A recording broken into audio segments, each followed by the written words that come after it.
ഇപ്പോൾ നമ്മൾ സോഷ്യൽ മീഡിയയിൽ എവിടെ തുറന്നു കഴിഞ്ഞാലും കാണാൻ പറ്റുന്നതാണ് ഈ നക്ഷത്ര ഗോൾഡ് ആൻഡ് ഡയമണ്ട്സിൻ്റെ ലൈറ്റ് വെയ്റ്റ് കളക്ഷൻ. അത് കാണുമ്പോൾ നമ്മൾക്ക് ആ ഒരു കണ്ണഞ്ചിപ്പിക്കുന്ന കുറേ കളക്ഷൻസും കാര്യങ്ങളും, അത് മാത്രമല്ല അതിൻ്റെ ആ ഒരു റേറ്റും കാര്യങ്ങളൊക്കെ കേൾക്കുമ്പോൾ നമുക്കറിയാം ഇപ്പോൾ ഏറ്റവും ടോപ്പിലാണ് ഗോൾഡിൻ്റെ റേറ്റ് ഇരിക്കുന്നത്. എന്നാലും കുറഞ്ഞ വിലക്കൊക്കെ നമ്മൾ 3000-നും 4000-നൊക്കെ ഉണ്ടെന്ന് കേൾക്കുമ്പോൾ എല്ലാവർക്കും ഇതൊന്ന് വരണം കാണണം എന്നൊരാഗ്രഹം ഉണ്ടാവില്ലേ? അങ്ങനെ ആഗ്രഹിച്ച് തന്നെയാണ് ഞാനും ഈ നക്ഷത്രത്തിൽ എത്തിയിട്ടുള്ളത് കേട്ടോ. അപ്പോൾ ഇവിടുത്തെ കുറച്ച് കളക്ഷൻസും കാര്യങ്ങളൊക്കെയാണ് ഞാൻ ഈ കാണിക്കുന്നത്. അപ്പോൾ ഞാനിവിടെ വന്നിട്ട് എൻ്റെ ഒരു എക്സ്പീരിയൻസ് എന്ന് പറഞ്ഞു കഴിഞ്ഞാൽ ഞാൻ എക്സ്പെക്റ്റ് ചെയ്ത അത്രയൊന്നും കളക്ഷൻസ് ഇവിടെ ഉണ്ടായിരുന്നില്ല. അവർ പറഞ്ഞത് പെട്ടെന്ന് തീർന്നു പോയി. ഇപ്പോൾ അക്ഷയ തൃതീയ കഴിഞ്ഞല്ലോ, അതിൽ തീർന്നു പോയിട്ടുണ്ട്, നന്നായിട്ട് കസ്റ്റമർ വരുന്നുണ്ട് എന്നൊക്കെയാണ് പറഞ്ഞത്. പക്ഷേ ഇവിടെ ഞാൻ എൻ്റെ ഒരു എക്സ്പീരിയൻസ് പറയുകയാണ്. എനിക്ക് തോന്നിയൊരു കാര്യം എന്താണെന്ന് വെച്ച് കഴിഞ്ഞാൽ ഈ 80 ക്യാരറ്റാണ് നമ്മൾ ആ ഒരു കുറഞ്ഞ ലൈറ്റ് വെയിറ്റ് ആയിട്ട് കാണുന്നത്. പക്ഷേ അതിൽ എനിക്ക് തോന്നുന്നു പണിക്കൂലി നന്നായിട്ട് വരുന്നുണ്ട് എന്നുള്ളത്. നമ്മൾ ശ്രദ്ധിക്കാതെ പോകുന്ന ഒരു കാര്യമാണത്. പണിക്കൂലി നന്നായിട്ട് വരുന്നുണ്ട്. പക്ഷെ നമ്മളതിൻ്റെ ഇത്ര ക്യാഷൊക്കെ വരുന്നുള്ളൂ, 3000-4000 എന്നൊക്കെ പറയുമ്പോൾ നമ്മളത് നോക്കണില്ല. പക്ഷെ ആ ഒരു ബില്ല് ശ്രദ്ധിച്ചാലും മനസ്സിലാവും നന്നായിട്ട് പണിക്കൂലി നന്നായിട്ട് വരുന്നുണ്ട്. അതും 18 ക്യാരറ്റിൽ ആ ഒരു ഗോൾഡിൻ്റെ പകുതി പണിക്കൂലി വരുന്നുണ്ട് എന്നുള്ളതാണ്. അത് നമ്മൾ ശ്രദ്ധിക്കാതെ പോകുന്നൊരു കാര്യമാണ്. എന്തായാലും ഓൾമോസ്റ്റ് വലിയ കുഴപ്പമൊന്നുമില്ല.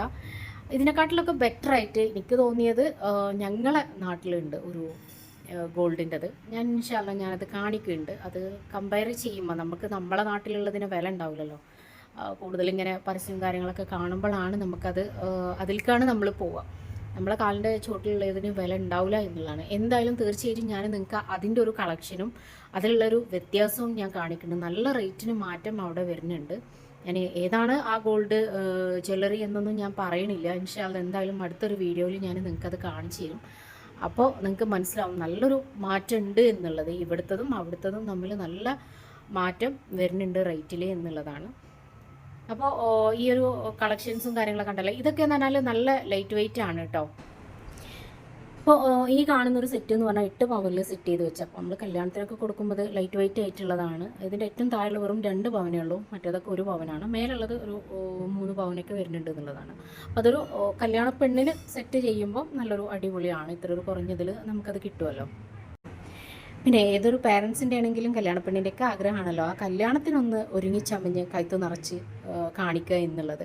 അപ്പോൾ ആ ഗോൾഡ് നിറയെ കാണിക്കാൻ കുറഞ്ഞൊരു പവനിൽ നന്നായിട്ട് കാണിക്കാനുള്ള കളക്ഷൻസൊക്കെ ഇവിടെ ലൈറ്റ് വെയിറ്റിലുണ്ട് കേട്ടോ. അപ്പോൾ എന്തായാലും ഞങ്ങളവിടെയുള്ള ആ ഒരു ജ്വല്ലറിയും കൂടെ ഞാൻ നിങ്ങൾക്ക് കാണിച്ചു തരാം. എന്നിട്ട് നിങ്ങൾ തീരുമാനിക്കുക. അങ്ങനെ നക്ഷത്രയിലുള്ള കളക്ഷനൊക്കെ കണ്ട് ലുലുമാളിൽ നിന്ന് ഞങ്ങൾ വേറെ കുറച്ച് കാര്യങ്ങളും കൂടെ കണ്ടിട്ടുണ്ട്. അപ്പോൾ അത് എന്തായാലും അടുത്തൊരു വീഡിയോയിൽ ഞാൻ നിങ്ങൾക്ക് ഷെയർ ചെയ്യുന്നതാണ്. അത് കിട്ടണം എന്നുണ്ടെങ്കിൽ ആ ഒരു ബെല്ലൈക്കൺ അമർത്തുക, അതുപോലെ ലൈക്ക് ചെയ്യുക, ഷെയർ ചെയ്യുക, സബ്സ്ക്രൈബ് ചെയ്യാത്തവരുണ്ടെങ്കിൽ സബ്സ്ക്രൈബ് ചെയ്യാം. അപ്പോൾ ഓക്കെ, താങ്ക് യു.